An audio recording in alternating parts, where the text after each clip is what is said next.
Hello, hello. Welcome back to my little series on teen and tween book series from the 80s and 90s. Pack your pocket money, uncap your sparkly scented pen. We're heading back to the Scholastic Book Fair. This time we're hitting the Babysitters Club series again. It's a hugely popular series by Anne M. Martin. But before I dive in, this video contains all of the spoilers for the plot of this book. And while we're not planning on getting too serious or anything like that, this video is aimed at adults and not at children. So we are talking about a children's book, but it's for the grown-ups. So perhaps as a series as iconic as the Babysitters Club needs no introduction. Last time we visited the series, it was number 29, Mallory and the Mystery Diary, which was a fun read. And I covered a little of the background of this series there, so I will link to that video below. But to start us off, this one is from one of the spin-off series, A Babysitters Club Mystery, number 24. And I love a mystery, so I'm looking forward to this one. I haven't read this one before, so it'll be a little adventure we go on together here, which is fun. Each of these books feature a different member of the Babysitters Club as its main character and narrator. So from our title, we know this time Marianne will be our protagonist. I really like this aspect of the series, that each character gets to be the protagonist in different books. I think it's really fun. Marianne is the secretary of the Babysitters Club, a small business that the group of friends run together. Marianne starts out as 12 years old in the series, though at some point in the main series she does turn 13. Her character is very organized, shy, and a little unself-sure, which is not a word, but you get what I'm trying to say. And she cries easily. She's meant to be the more sensitive one in the group. There's some readers feel she's not actually as sensitive to others as she thinks she is. She's good in a crisis. And Marianne has undergone some interesting evolutions over the course of the book series as a whole, as far as her character design goes. Initially, her sort of controlling father only let her wear her hair in 2 braids. So she had a sort of little girl look. She wasn't allowed to wear more grown-up sort of clothing, and her hair was a mousy brown color. But as the series went on, she was allowed to get a haircut, and she was allowed to kind of grow up a little bit. She was played by Rachel Lee Cook in the 95 movie, and in more recent series, she's played by a biracial actress, Malia Baker. That's the 2020 series. Princess Weeks, which is such a great name, wrote a nice piece about what this representation meant to her on the site The Mary Sue, if you want to check that out. But yeah, the mystery spin-off series are not always as loved by Babysitters fans as some of the other series. So the criticism generally goes that they're not really adding anything to the main series or sort of any character development or that kind of thing. And generally they're considered not as well written as the main series. So I guess we'll kind of learn about that as we get into the plot a little bit. I mean, I don't really have a strong opinion on this because I didn't grow up reading this series, so I can't kind of claim to know that much about it as a whole. But my best friend in primary school did read this series, and I'm pretty sure as a kid I read a couple of hers. I know she had a bunch of the Babysitter Little Sister ones. So yeah, just in the interest of full disclosure, I did read a couple of these when I was a kid.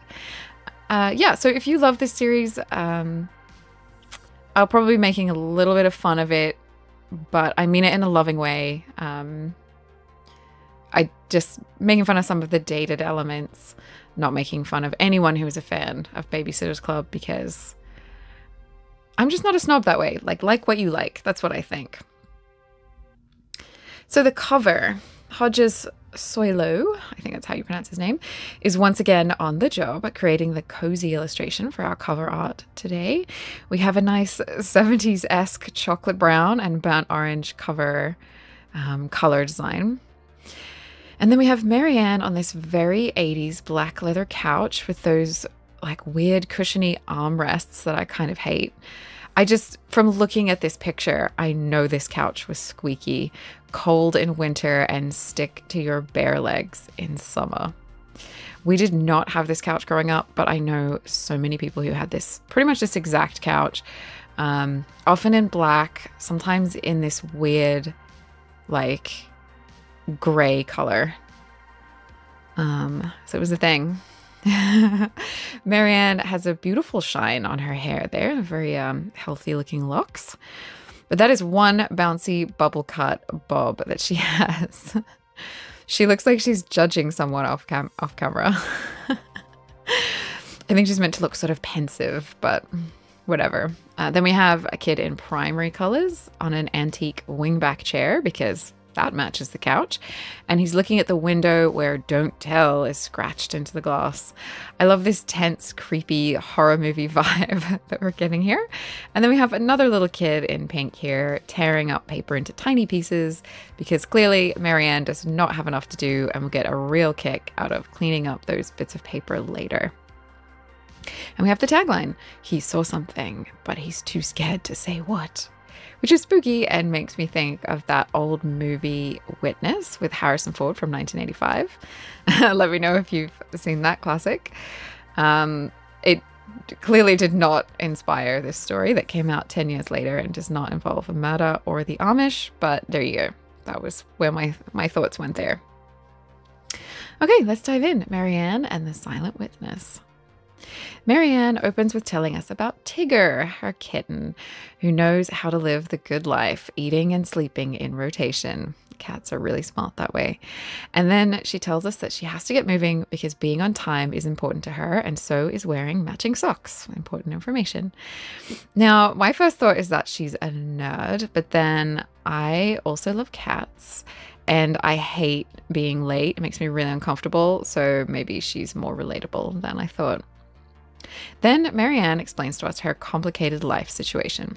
So basically, her mother died and she lived with her grandparents for a while. Now she lives back with her dad.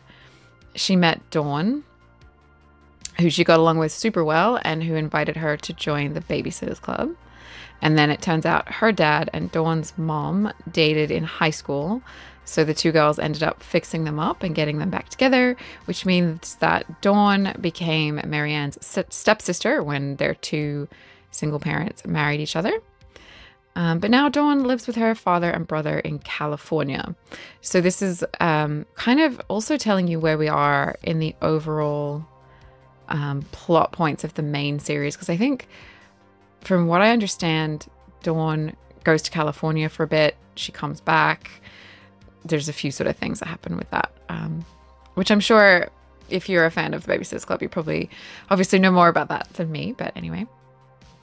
Also, Marianne's dad was pretty intense and kept Marianne in pigtails and little girl stuff. He was very strict, but he's lightened up a lot since marrying again. This is because his first wife, Marianne's mother, died. So he's not just kind of being controlling. He's trying really hard to not let her grow up too fast and do all the right things. So just, you know, in his favor there. Yeah, so Marianne organizes her wardrobe by color and season, which is kind of fun. And she has a boyfriend called Logan, and Christy is her best friend, which is kind of random because she already kind of said that Dawn was her best friend. But I mean, you can have more than one best friend, so why am I getting hung up on that detail? She gets along well with Dawn's mom, Sharon, which is now her stepmom, and she thinks they kind of intuit each other's feelings, which never comes up again in the book. So it's kind of irrelevant. But do you have all of that information down in your notebook? So this series is very exposition heavy in the first two chapters, which can be a little bit dry sometimes, but the publisher or the author never knew, I guess, where you were going to come in on the series, so they need to explain everything, which is fine. So Sharon has made the family go vegetarian, and Marianne puts maple syrup on her breakfast grape nuts. Grape nuts are hilarious to me. So we didn't have those, or they're called something else. where I am from. But they're, to me, I'm like, grape nuts sound like the seeds out of grapes. And also, I live in Canada. I've never put maple syrup on cereal. Now I feel like I may have been missing out this whole time because there are so many things you can put maple syrup on and it just works. And a little random fun fact for you, my cat actually loves things that are maple syrup flavored. Like, you have to watch him. He'll try and steal food off your plate if it's sort of anything maple syrup related. He's so funny. Anyway, moving on. So her dad is at the breakfast table and he complains about the latest project from Reginald Fowler, the local developer who has put in strip malls and changed the face of Stoneybrook's small town charm. Later on, the small town is described and a strip mall is not mentioned, but I don't know. I don't know if that's intentional or what the deal is there. In the local paper, he's learned that Fowler plans to put an office complex on the land that currently houses the historic Ambrose's Sawmill, which is a beautiful place with a river and willows, and which the local historical society has just raised a bunch of money to restore. So I already hate this guy. He sounds like a jerk. The paper also tells us there was a mysterious and very convenient fire in one of the houses that the developer would have to buy and knock down to do his project. This makes me kind of mad. This is something that has been rumored to occur in my own city, where a developer isn't allowed to damage or change a historic property, and then the property mysteriously and conveniently burns down. And now they can develop the land. Like, it drives me crazy. Anyway.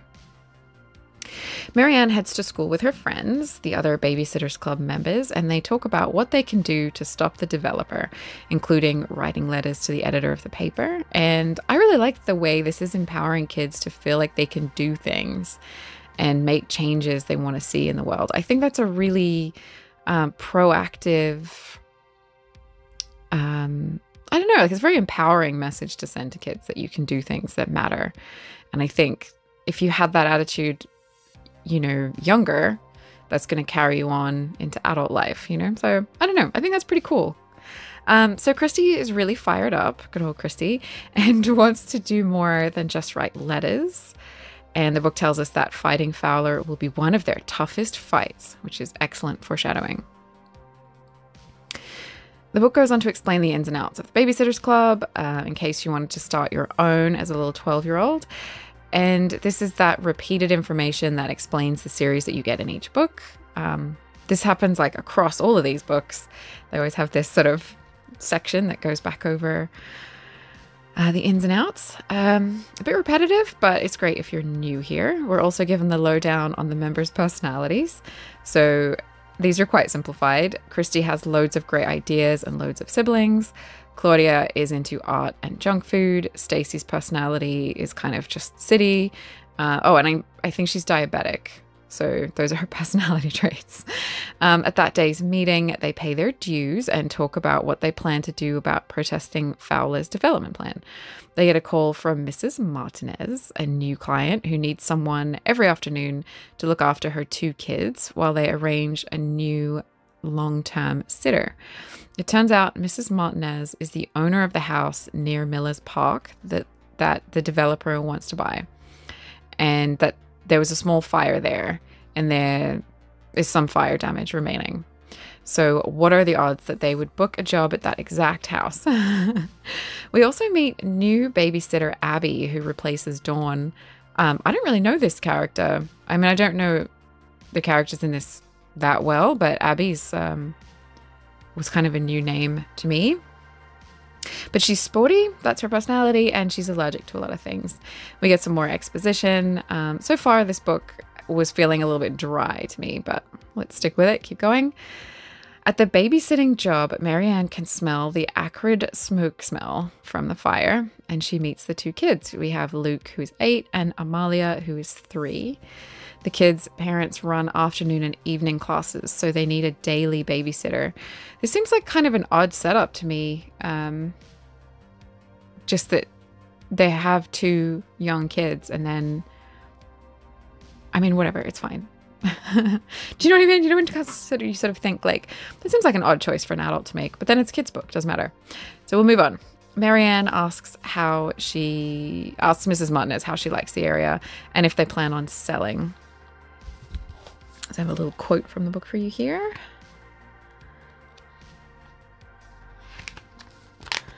"Never," she replied. "We've worked too hard for this house. We would never give it up and start all over again." She shook her head. "I can't stand the arrogance of that rich developer. He thinks he can just waltz in here and do anything he likes to Stoneybrook. Well, he'll find out how wrong he is.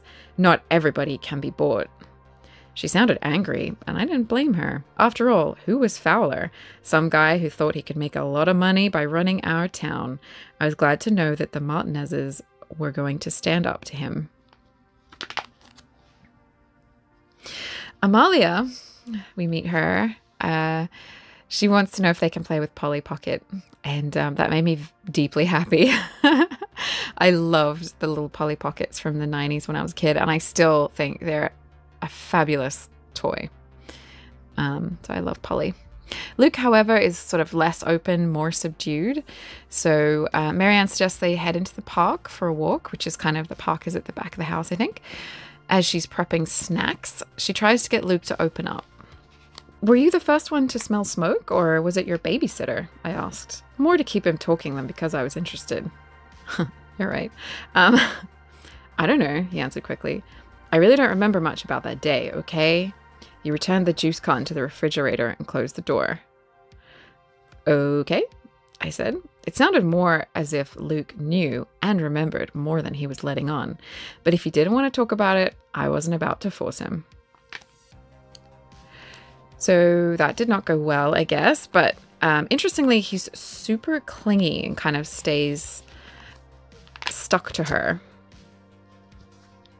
Quote, "Miller's Park is a beautiful, peaceful place. There's all sorts of history attached to it too, but I can never remember the details. All I know is that there's a stream running through the grounds and that at this time of year, purple violets bloomed beneath the weeping willows. We saw a robin bringing a worm to its nest and a squirrel digging for nuts and a duck swimming around on the mill pond, acting as if it owned the place." Yeah, so that sounds really beautiful. Marianne gets annoyed all over again about the lame development. So, back at the house, Luke snatches the mail and tears up a letter. Marianne kind of discreetly grabs the pieces because she's super curious, and like I would be too. And it's some kind of threatening note, but she can't tell more because parts of the note are missing. So now we kind of have our mystery plot set up. It's not bad. Marianne finds out the next morning that their letters to the newspaper editors have been printed in the paper with their names, which is kind of cool because they're being taken seriously. They've made the paper and they may be making a difference. But also, as Marianne points out, makes her feel a little bit exposed. Yeah, I think that's a fair reaction. I kind of think she could mention the letter and Luke's behavior to an adult. Like, that would be my thinking. But this does not to be this is not something that appears to occur to her. And I guess that if she did do that, then we might not have a mystery. So to quote again, "A reporter had interviewed Reginald Fowler, giving him the chance to react to our letters. As you can imagine, his reaction was not good. He wasn't at all pleased with what he called the uninformed opinions of the BSC members. He also said he had no intention of giving up his plans for what he called Carter Park, which I thought was strange. I'd never heard it called that before." Carter Park, eh? So this kind of starts to take off our little plot here. The kids at school debate the Babysitters Club members and ask them sort of about why they care about the park and sort of differing opinions. And then another newspaper from a town over, like a slightly bigger newspaper, picks up the story. It's kind of exciting to be in the paper.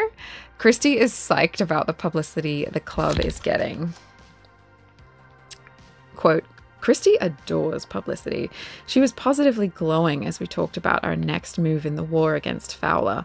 She wanted to call a press conference. That's kind of funny. I love her business-minded kid attitude.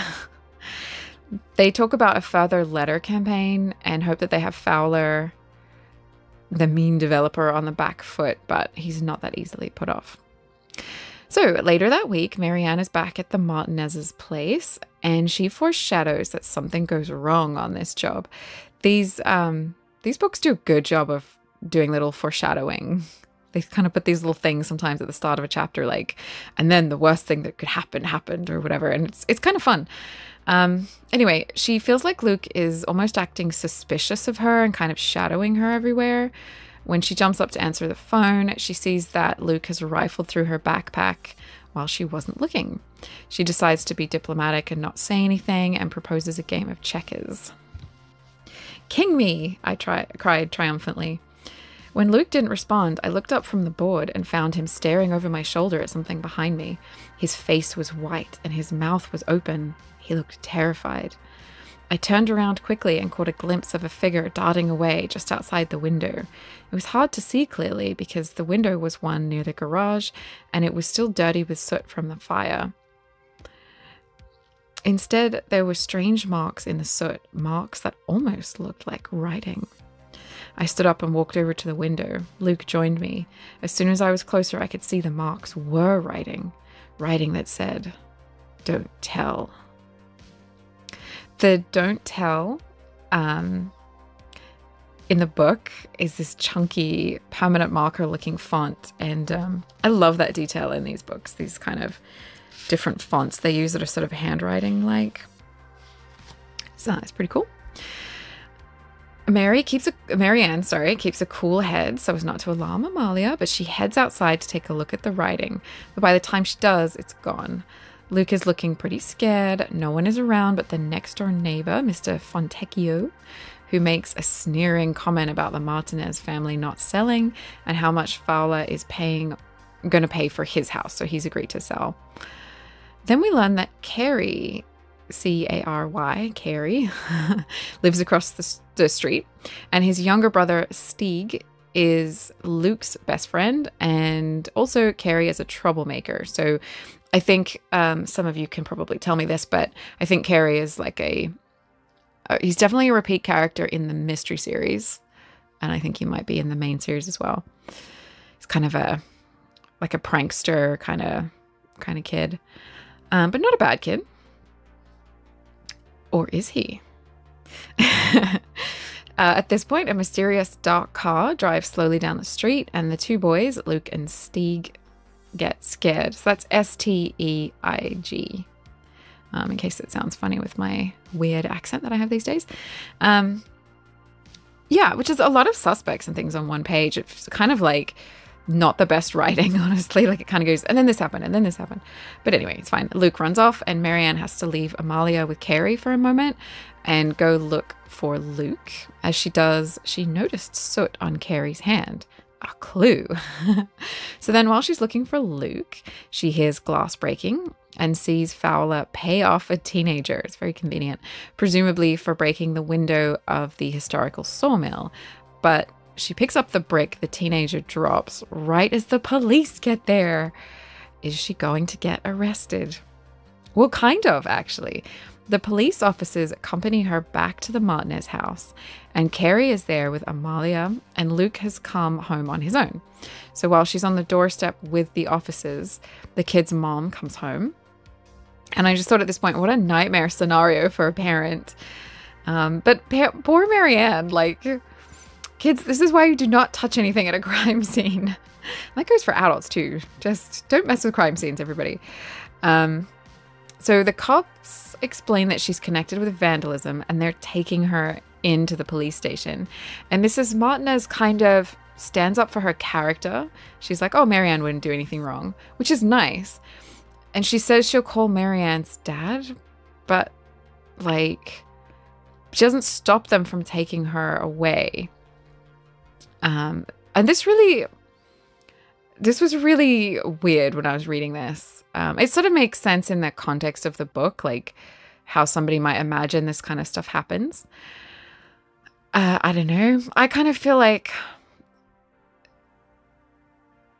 it's just, this is not how things work. I don't know. I listen to too much true crime podcasting. I was very uncomfortable during this scene. I was like reading it thinking like, are they going to arrest this child? Are they going to like frame her for something? Like, I mean, I don't think they would take her away without an adult. I mean, there's so many things here where it's not how things work. Yeah. And obviously it made me think of all of those cases of like the kind of false confessions people have gotten out of, by people I mean investigators have gotten out of children. So, I mean, that's completely irrelevant to the story, and it just tells you how cynical my brain is at this point. Anyway, lucky for Marianne, the Babysitters Club have an in with local PD because of the cases they've apparently helped solve. So they have a friend, Sergeant Johnson, and he's there and he steps in. So this is another odd thing. He says, so Marianne's dad meets them at the station, and then Sergeant Johnson says, okay, I want to speak to Marianne alone without an adult present.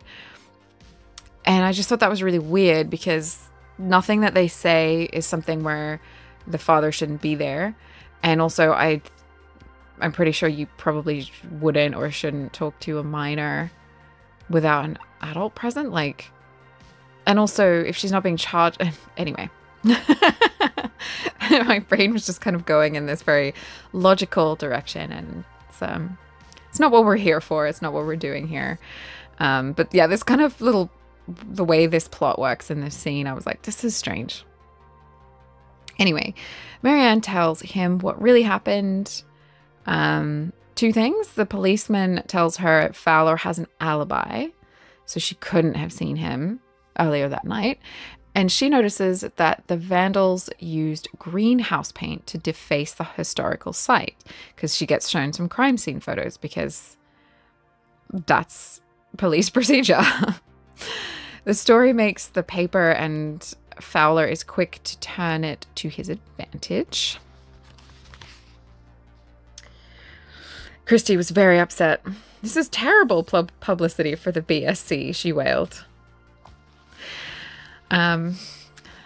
Christy, don't you know that all publicity is good publicity? Marianne thinks that Luke might know a lot more than he's saying about a lot of things. At the start of the next chapter, we have one of those handwritten pages that I love. Babysitters Club books, I love this, and I do too. It's such a cute gimmick. The different characters have different handwriting too, which is really fun.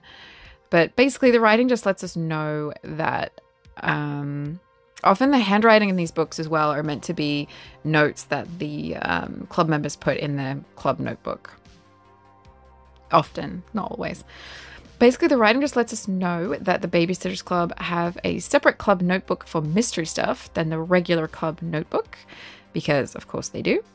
And also, I feel like this mystery series doesn't really cross over exactly into the main series, like same characters and stuff, but yeah, things that happen in the mystery series don't really seem to affect the main series. I don't know if that's true. Like, tell me if I'm wrong, but it seems that way.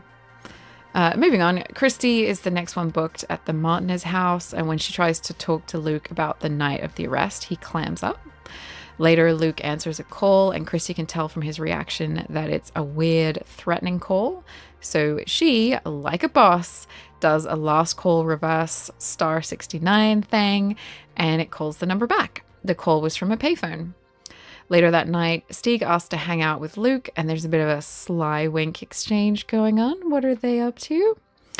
They're setting off fireworks, which is pretty dangerous, and they have soot on their hands. There's that sooty clue again.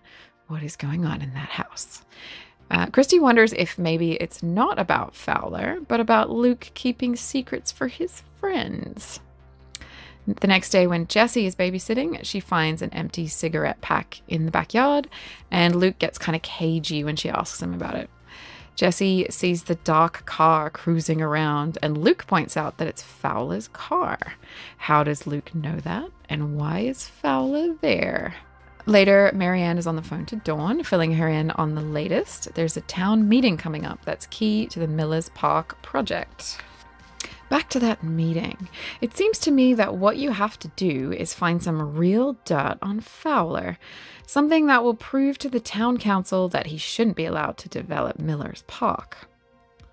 You're right, I said. And we have to act fast too. There isn't much time left. So Marianne calls everyone and they decide to head to the library and see what they can find out about Fowler. They are out to discredit this guy. Marianne may have a future in politics with that attitude. They find out Fowler has proposed a similar project before, and that time he was accused of bribing officials and he was run out of town. And the others find out that Fowler never states the same birthplace twice.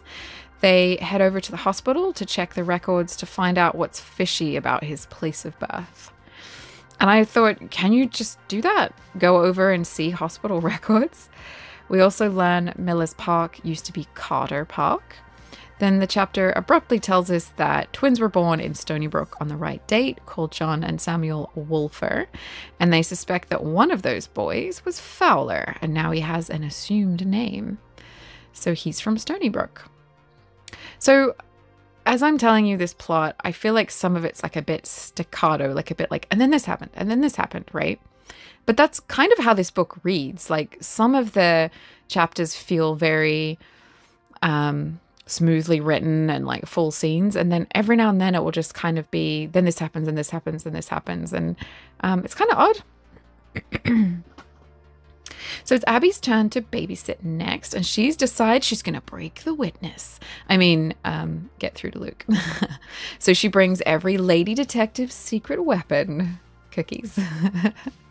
Later, Mr. Fontecchio, the neighbor, is snooping around and acting all suspicious, like he's looking for something.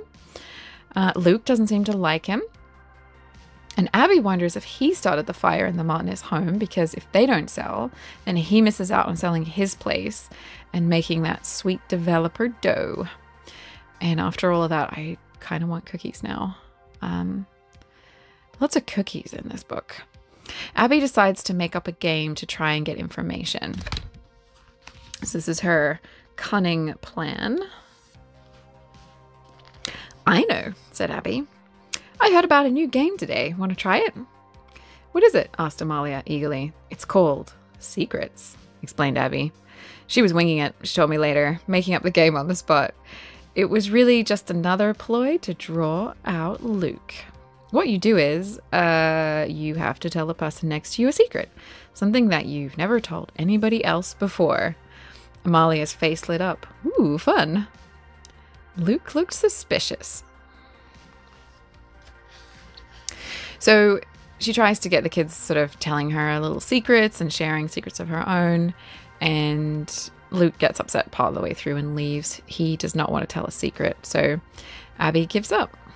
Personally, I think she should have tried more cookies, but it's fine. Later, she finds a notebook Allie, the previous babysitter who was there when the fire happened, had left behind. So it's empty other than a page that says BR and has loads of hearts. Oh my god, Allie liked BR. Allie and BR sitting in a tree. We get a description of everything Claudia eats in this book. It's all junk food. No shade. I like junk food too, but it's just funny. Like, it's anytime she's around, they're always describing what she's eating. And then every time Claudia eats, we get the point made that Stacy is eating something else. Like, it's fine. We get it. She's diabetic. And just because someone likes junk food doesn't mean they're constantly eating it. I don't know. It's just, that's Claudia's personality. And Stacy's. Stacy is defined by her diabetes. So Abby admits she couldn't get Luke to open up and tell her anything.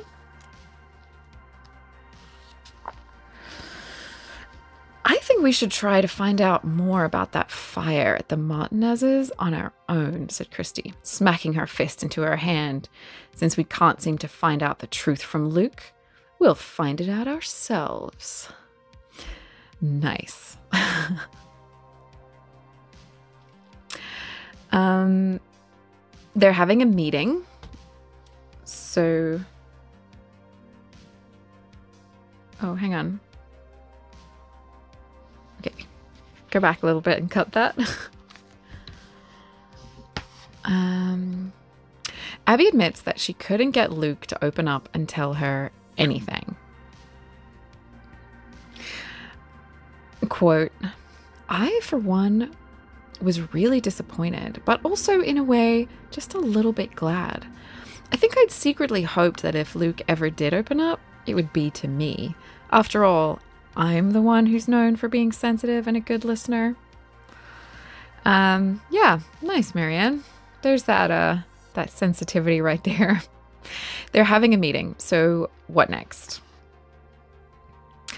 I think we should try to find out more about that fire at the Martinez's on our own, said Christy, smacking her fist into her hand. Since we can't seem to find out the truth from Luke, we'll have to find it out ourselves. There's a rabble-rouser Christy there. They discuss their leads.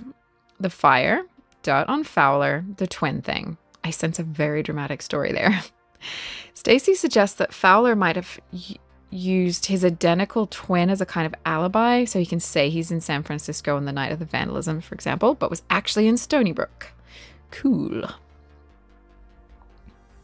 Okay, so Marianne thinks about it and wonders what the connection is to the Wolfer twins and or Fowler and the place where the other development was that failed.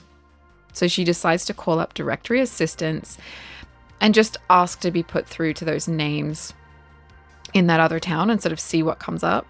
And because she doesn't want to act suspicious, she does the least suspicious thing possible. She calls several times to directory assistants to ask for the number of anyone called Samuel or John Wolfer and many variations on that name, doing a different fake voice each time. That's hilarious. I kind of love this kid. By the end of the page, she's even kind of laughing at herself. So in case you didn't know about how the sort of phones and the phone system used to work, directory assistants was basically a number you could call, and they had every phone number that was listed. So you could ask them, is there a number for John Wolfer in Lawrenceville, which is kind of what she does, and they could tell you, which I know most of you watching this will be like, why are you explaining this to me? But yeah, some people have been born post landline phones and post rotary phones, which are kind of the tech that's in these books from the 80s. And yeah, somebody was asking what a payphone was the other day. So there you go. It's I don't know, we live in a time where technology and stuff moves so fast. It's kind of exciting. Anyway, sidetracked. So now the story gets a little bit sort of interesting. There's a Sam Wolf in Lawrenceville. And so Marianne looks in her dad's book, Who's Who in Southern Connecticut, which I'm not sort of going to really go into that, the Who's Who books, but it's a book with important people in it. And Sam Wolf is in it with the right birth date and info that he's a twin. The book says that his mother died a day after they were born. The twins were orphaned at 7 and had lived in a rustic cabin on Miller's Park as children. Well, color me cornstarch, because the plot is thickening. So the next thing they do is that Stacy is babysitting at the Martinez place, and Christy and our hero Marianne go over to see if there is anything they can find out about the fire. Mr. Martinez is there, but he's grading papers, so they sort of not supposed to disturb him. So the girls are kind of using the excuse that they're going to clean out the garage for these people, which is weird because the adults didn't ask them to do that. But that's their cover story anyway. So the adults just accept this. You just want to clean out their garage where there was a fire. Anyway, it's not the weirdest thing in this book. It's just one of those things that kind of trip me up. So at first they don't find anything, but then they realize that the garage door had to have been closed when the fire started and then left open by whoever started the fire. And also whoever it was tried to put the fire out because there was an empty fire extinguisher left at the scene. So the police or fire department have clearly not investigated this case for arson then. I mean, whatever, it's fine. They decide to go for a walk. Luke heads over when he sees his best friend, so he heads over there. And then the girls see that the neighbor on the other side of Mr. Fontecchio is about to have a flooded basement. Someone has pushed a hose through the basement window and turned on the tap. That's so mean. They take the hose out and they tell Mr. Martinez, and he calls the police to report it. And for some reason, the police think that the girls did it, which makes so much sense. Like, why would they do property damage and then tell an adult and phone the police to report it? But is someone trying to make them look bad? Are they being framed? They decide they need to know more about Allie and why she quit without notice. Christy is scandalized by someone quitting without notice. I kind of love Christy in this book. She's so like, I don't know. She's just funny to me. Marianne asks Carey from across the road about the soot he always has on his hands and clothes and whatnot. And he just laughs at her and says they've been cleaning out the chimney in their house. And also, don't be so suspicious. And also, you should look under Luke's bed for a clue. But Marianne doesn't plan on looking under Luke's bed, which would take all of 2 seconds, because Carey is weird and untrustworthy. I love that kind of trope in books and TV shows where it's like, you could just do something obvious, but the character just won't do that obvious thing. It's fine. The next day, the vandalism story has made the paper, and Christy is worried about bad publicity. But Christy, as I said before, all publicity is good publicity. Maybe not when you're a 12-year-old running a babysitting service. They eat fish sandwiches, which is very important information, and talk about how Fowler is in California, allegedly. And the town meeting is the next day. They're a little bit discouraged by it all. They decide to split up. Marianne and 2 of the others decide to stake out the phone booth where the threatening call came from. The main street is described. It sounds really cute with loads of small local mom and pop type stores, which I guess you don't see that much anymore.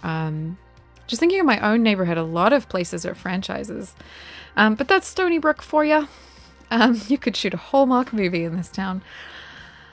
Yeah, I mean, Fowler was supposed to have knocked some stuff down and put a strip mall in, but clearly from this description, unless this is meant to be a different part of town or something, it's still adorable, which I'm happy about. It's cute. Nothing happens on their stakeout, but they do ask at the hardware store about the last time they sold forest green house paint, because that's what the vandals at the historical site used, if you remember that. And the guy at the hardware store remembers it was a not too recent renovation, so not a super clue, but you never know. Later at the Babysitters Club meeting, Shannon has the yearbooks from her school and is trying to find Allie. And through all that, they figure out that Allie's boyfriend is Beau Robbins, BR, and the paint was used at the Robbins renovation. So there you go. And forest green was such a 90s color, very popular color in the 90s. Later, when they're cruising by the Robbins place, by cruising I mean walking, Marianne realizes Beau was the teen she saw with Fowler that night, the vandal. And the two, Allie and Beau, are smoking. The rebels. It's funny to me, like, that teens would be smoking in one of these books, because these books are so, you know, written for their audience and stuff, if that makes sense. Like, they don't have a lot of... Well, every now and then they surprise me where I'm like, I'm surprised this made it into this book, so whatever. But Allie spots them kind of scoping the place out, and she starts to talk to them. She seems nice, but suddenly our heroine, Marianne, just wildly accuses her of threatening a child and saying stuff like, how could you? And then she abruptly stops to introduce her friends and explain herself. Totally normal behavior. Allie looked shocked. Finally, she turned to Beau, and he turned away. Beau, said Allie quietly. Beau, what have you done? So the truth starts to come out. Allie knows something about the fire, and then Beau bursts in with this drama.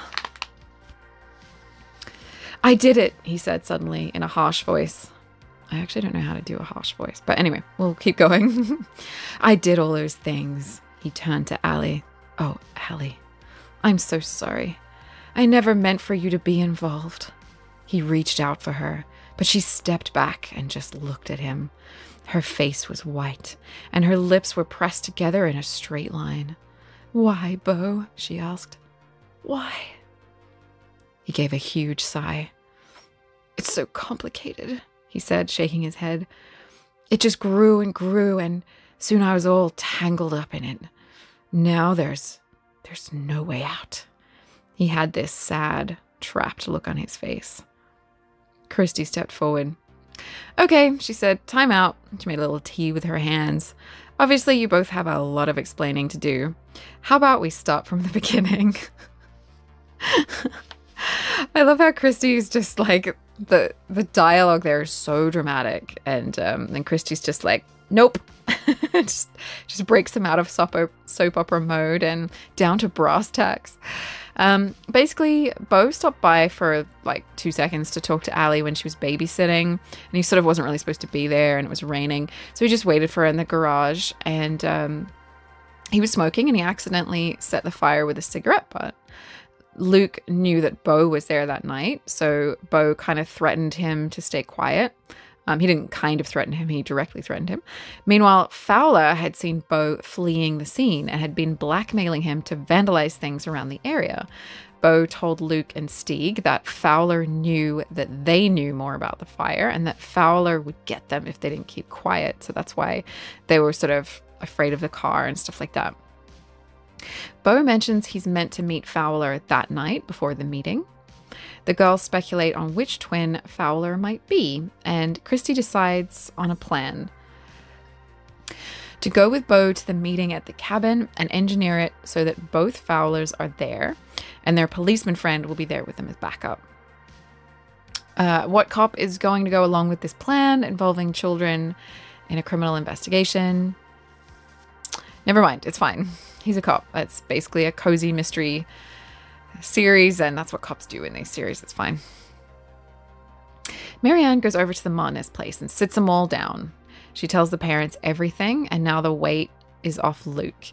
He's really happy, and so he shows them what he was hiding under his bed, the blueprints that he found in the old mill, conveniently explaining Fowler's entire dastardly plan to take over the whole town and turn it into a toxic waste dump or whatever. Okay, basically he just wanted to knock the town down and develop the whole thing. So I was being a bit dramatic there. Mrs. Martinez says she's taking it to the town meeting that night.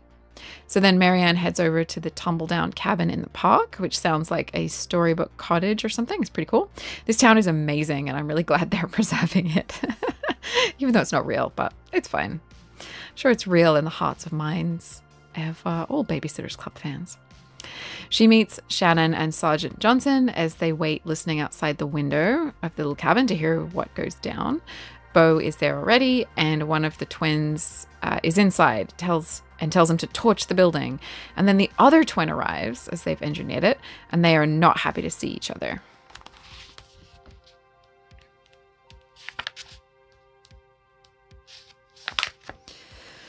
"Samuel, I should have known you were in town. Who else would try to sabotage all my plans?" "I just didn't want you to destroy this town, John," said the twin. "It's Reginald now," said Fowler. "Reginald Fowler. John Wolfer no longer exists." "I see," said Samuel. "I changed my name too, more than once, trying to escape the past, I suppose. These days I call myself Samuel Wolfe." "Well, Samuel Wolfe," said Fowler with an unpleasant smile. "What's it to you if I destroy this town? What has it ever done for us? I'll be happy when it's destroyed, along with all the memories." Samuel shook his head. "You have it all wrong," he said. It's not the town's fault our mother died. And ruining the town isn't going to bring her back to life. Somehow your mind has become twisted over the years." "And yours hasn't," snapped Fowler. "You, who sneak around like a petty vandal, trying to set me up for failure." Samuel hung his head. "I suppose there might have been better ways of going about it," he said. "But I was desperate. I just wanted to stop you, and I knew you wouldn't listen to reason. After all, I am your twin. I know you better than anyone does.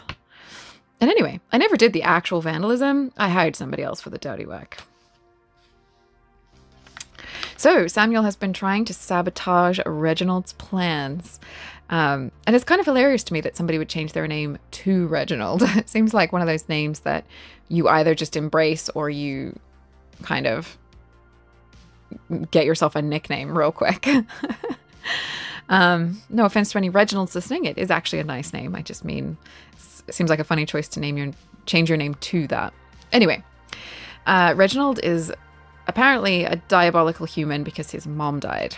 Which is funny because the mom died when they were a day old, but the dad died when they were 7. And you would kind of think that losing that second parent... Anyway, it's fine. How does vandalism stop the project? It seems more like it would frighten people and make them move away or comply with the developer, like an intimidation tactic. So I'm not sure how doing that sabotages Reginald's plans. But anyway, Beau and one twin are arrested and the other is taken to the town hall meeting to face the music. The meeting is buzzing when they get there. The whole town meeting thing is kind of interesting to me. It seems like these meetings pop up in books and TV shows about small towns in the US, and it's like everyone goes to them. Like, it makes me think of Gilmore Girls. So then I was kind of curious if they're real. Like, I know all cities have town hall meetings, but it seems like it's not something everyone goes to or even sort of knows about. So I don't know. Let me know if you have sort of thoughts on that or any information, if that makes sense. Anyway, the book describes the meeting and how it works and stuff. And I think this is an interesting thing to show young readers, especially at the time that the book was originally published. These were sort of aimed at girl readers. Like, look, you can be chairperson in a town meeting, or you can get involved and make a difference. And I just think that's cool. That's one of the sort of messages that Babysitters Club often has, is this sort of empowering, these empowering sort of messages. And I think it's cool. Anyway, eventually,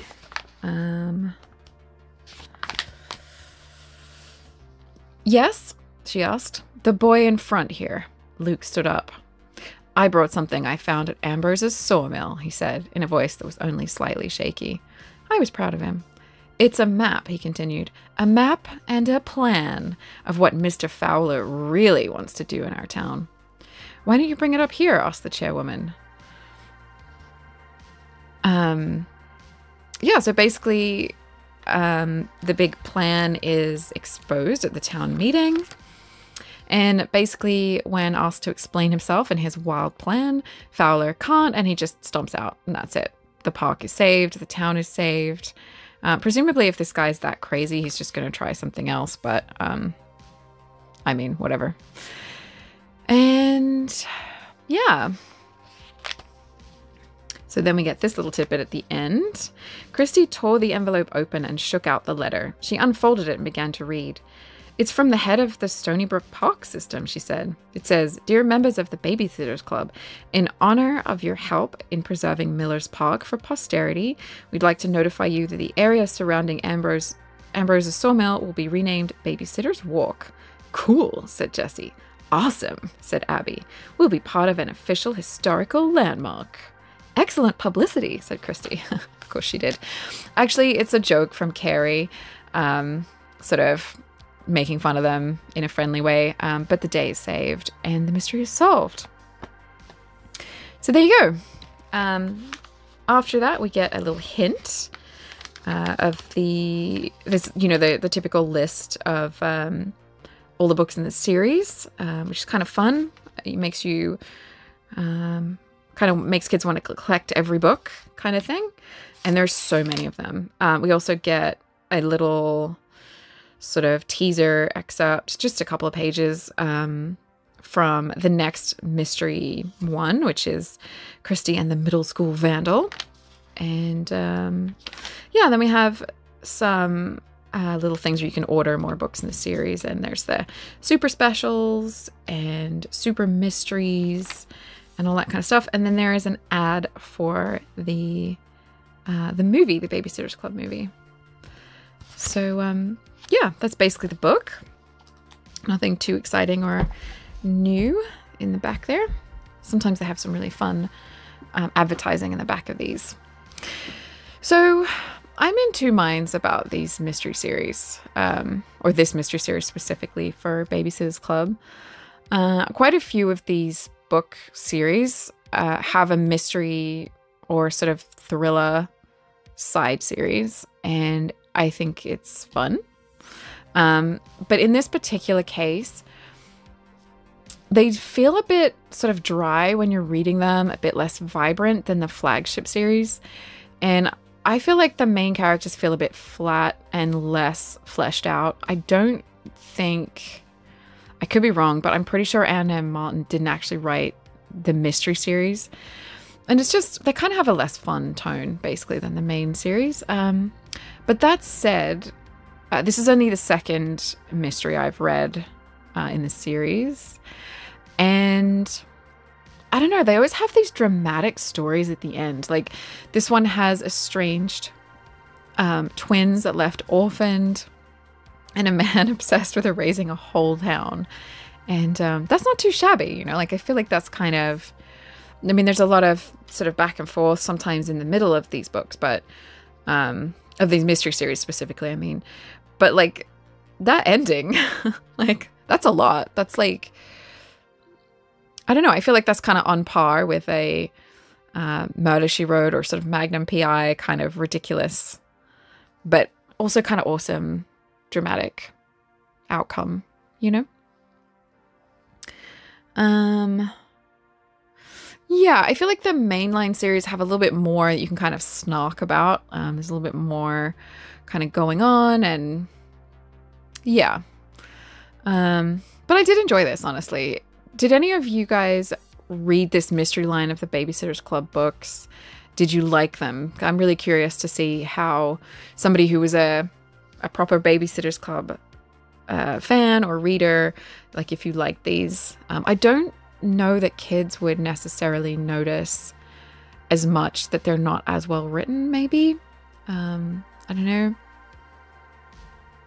But yeah, I absolutely love this cute little town where they live, Stoneybrook. And I always find the friendship in this book and their like business acumen and their sort of, there's just kind of heartwarming series.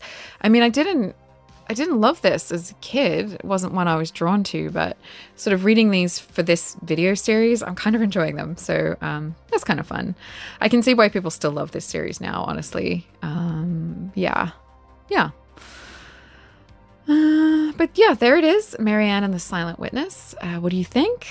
Good story? Did you guess the ending? Do you think Christy may be overly obsessed with publicity? Let me know in the comments. Yeah, and if you are, I know a lot of people had their character, you know, in this series. I haven't really picked my favorite yet. I've only read a couple of these so far, but if Marianne was your person, your favorite, or your least favorite, please let me know and let me know why, because I just find that stuff really interesting. But yeah, thank you for joining me on this little mysterious and dramatic journey. Hopefully I'll catch you again next time. You can check out some of my other videos. I also have another channel and socials, so you can find links below if you want more of that. And if you want to hang out again, remember to like and subscribe. And you can always leave a comment, let me know what you thought, or let me know what else you might want to see. Thank you.